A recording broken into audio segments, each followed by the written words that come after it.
What's going on, everybody? Welcome back to the channel. Today we'll be taking a look at the Page Puncher Superman 78. So let's see what we've got going on. Let's check it out.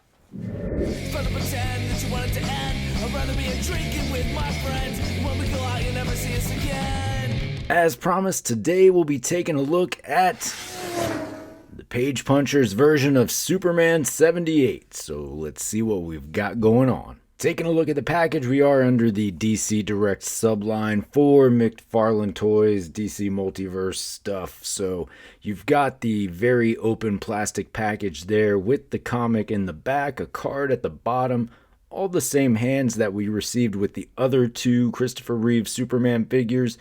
DC Direct at the bottom, Superman as well. You see it includes the comic book there. Flip it to the back, there is your book. It's one of 6 for this, Superman 78. So I like that they've gone back, not McFarlane specifically, but in DC Comics, they've gone back and done some Superman 78 comics. So just a nice tie-in to those movies, right? So there it is. There's the image. Really cool like that. Let's get them out of the box. Of course, you do get your stand to go along with your figure. You also get your trading card that you're accustomed to with McFarlane figures. Now, I will say, in the packaging, this is taped directly into the plastic shell, which seems kind of like a dumb idea because, you know, depending on how long that tape's there, it's going to possibly rip your card. But it came out nice and clean, so all right. From the doomed planet Krypton, 2 parents launch a spaceship carrying their infant son to Earth. Here he grows up to become Clark Kent, a mild-mannered reporter with powers and abilities far beyond those of mortal men. We know it. We love it. There you go. Let's take a look at the figure, though. Fresh out of the package, I think there's probably some flack for this figure. The whole cell shading thing can go wrong in so many ways. Personally, I don't hate this. I do think it has a pretty cool aesthetic to it. And as a general Superman collector, it's not that I have a specific spot for cel-shaded figures or anything. The Superman figures just kind of go together how I see fit. So it's definitely got a home for me in my collection. The one thing that really stands out, though, is this whole neck situation. So we've already received 2 Christopher Reeve Superman figures. You have the main line and the Platinum Chase, right? Just repaints of one or the other. This being the 3rd of the Christopher Reeve Superman figures, one would assume that you would just get a repaint of the same aforementioned figures, right? But that's not the case. So you can see here the collar for the suit definitely goes up more into the neck, and it has a more flush appearance to it. For this figure, they've, for whatever reason, molded a new neck piece to go there. Or maybe not molded a new neck piece, but put a different neck piece there to kind of broaden the collar opening, so you get a little bit more shoulder trap area exposed, but you can see a definite lip there, which really stands out in hand. In package, I didn't even notice this, but once in hand, you can see a gap there. Looks kind of ugly. So not sure what the thought process was there, why they decided to not do a straight up repaint for once in their lives, but here we are. So you do have that going on. Other than that, I mean, like I said, the overall paint aesthetic I like the bright blue, I like the bright reds, the black shading really falls into some good places there. So overall, it doesn't look too bad. That's just a weird choice for me. As you can see with this one, you do get the full gamut of hands that we received with the other 2 versions of Christopher Reeve Superman. The other main thing that stands out about this figure is we don't get the alternate head. So you're not getting the heat vision head with this figure. One head only, all the hands. Moving in closer, you can get a good look at the head sculpt that we get here and that neck area. You can see the elevated area there, which really just highlights the weird decision that was made. However, as I said, the cell shading actually looks pretty decent on this. I'm enjoying the overall aesthetic of the figure. So I don't have any complaints about that. That was, you know, it's a Superman figure. I'm probably going to pick it up, but there's some additional draw there, and I do like the figure overall with that, but it's the neck that really is driving me nuts. The cape has a little bit of staining on the back here, probably from the factory. So, I mean, that is what it is. It's not something that I'm going to notice, but just wanted to point that out. Just to get a close, quick look of the difference here up close, you can see the neck area being much different. Like, at the end of the day, they are on what I believe is the same body mold, torso and everything. It's just that upper neck area. I don't see any other major differences to point me to a different body for the Superman. So you can see that there. Head sculpts both capture the likeness pretty well. This gives you certainly how you're going to see it in those Superman 78 comics versus the films.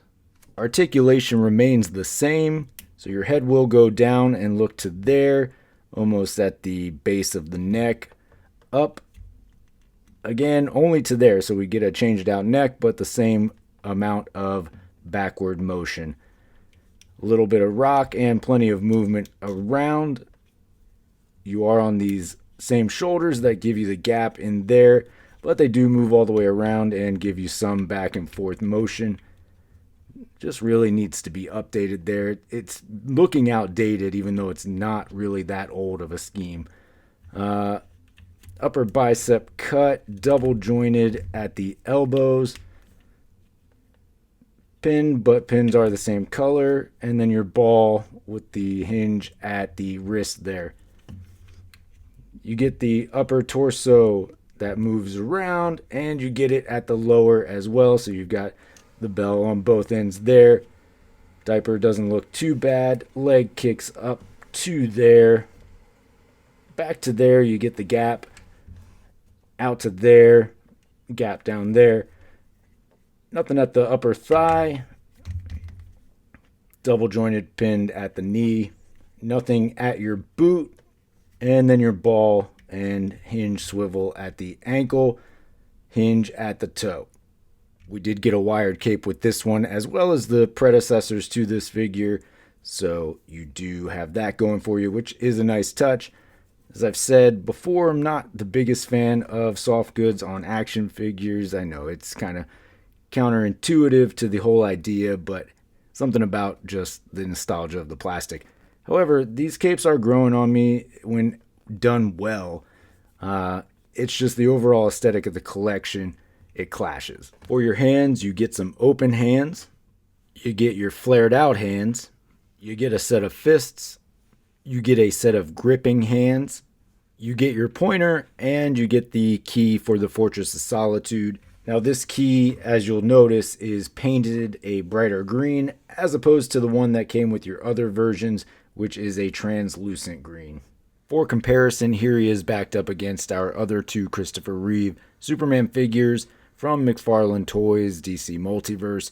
Now these came out about a month ago, maybe a little bit less, so they're all trickling out a little bit. Some people are still getting the other ones. Gonna be the same height, just some minor differences. Specifically, in what I've already talked to ad nauseum, is the collar neck area of the Superman 78 page puncher version. And for another comparison, in case you don't have those, you're not collecting the movie figures, you only collect comic Superman figures, and this one just happens to fall into that category because there is a comic based on this Superman. So this is your Action Comics based body for Superman. This is the Atomic Skull version, but the same figure all the same.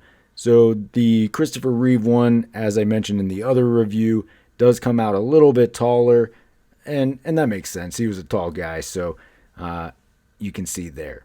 Gonna fit in. The blues, reds all look really good together. Just nice, bright pop to them all.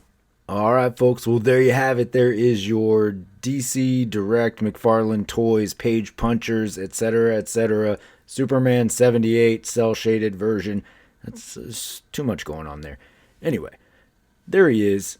okay figure, right? Like, I like it. As I've already said, the aesthetic is cool for me. That's what I dug about getting this. That's why I was excited to get it. You get the comic, which is always a nice touch. I wish that more of our action figures came with comics, just a little throwback to a era gone by, right? So, anyway, I digress. This is a pretty good figure. The one thing that really stands out is the neck. It looks weird. I don't like it. I don't understand why they changed it up for this figure. If somebody could please explain that to me, I would certainly appreciate it. Also would have loved to have received the alternate head, or, as I mentioned in my previous Superman Christopher Reeve review for those figures, if they could have included the smirk head on this one. Look, if we're going to change stuff up, we might as well get a little bit of an upgrade, right? So if they could have included that, then maybe, you look the other way for some other things, but they didn't, and here we are. So if you like the figure, I think you'll enjoy it. It does have some good things to go for it. Just a couple of minor nitpicky things. You do get all those hands, which are great. And at the end of the day, I'm just looking for something that's going to go on my shelf that I'm going to appreciate. And this is no exception to that. Of course, the best thing would be if we had a mainline 6-inch line, but only time will tell on that, and I doubt that time will be anytime soon. But here we are. So we got this. I like it. I like the comic. A few minor things that I would like to see differently, as I've already covered.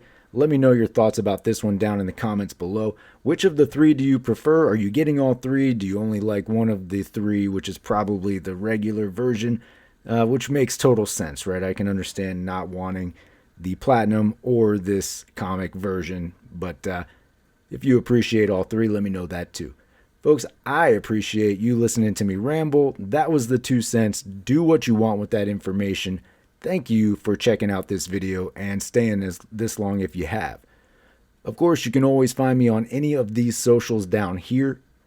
Most importantly, though, don't forget to hit that like and subscribe below. And until next time, take it easy.